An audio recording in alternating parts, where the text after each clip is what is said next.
जय श्रीराम। ए नुआ जिहाद आसी प्रधानमंत्री ठार शुणा से कौन। अब इंडी गठबंधन ने मुसलमानों से वोट जिहाद करने को कहा है। अब बताइए, हमने लव जिहाद सुना था, लैंड जिहाद सुना था और वोट जिहाद, और वो भी पढ़े लिखे मुसलमान के परिवार से बात आई है।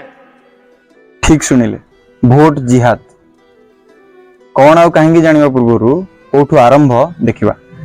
बहुत अकलमंदी के साथ, बहुत जज्बाती न होके, बहुत खामोशी के साथ एक साथ होके वोटों का जिहाद करो, क्योंकि हम सिर्फ वोटों का जिहाद कर सकते हैं और इस संघी सरकार को हटाने का काम कर सकते हैं।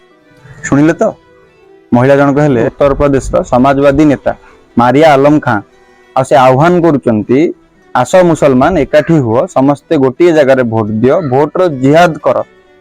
कहीं आमे भोटर जिहाद करिकी ही ए संघी सरकार को हरई परिया।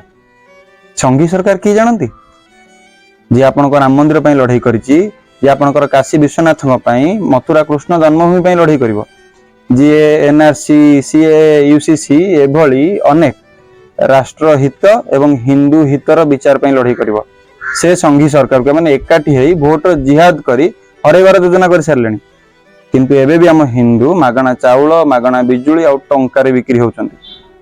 ए भारत भूमि रे सेकुलरिज्म आ भाईचारार चादर बहु पुराना हो गलानी, चिरी फाटी गलानी। ता भीतरर लव जिहाद, लैंड जिहाद, जुबा जिहाद आ भोट जिहाद ए कुकर्म गुड़ाक बाहर को स्पष्ट देखा जाउछि।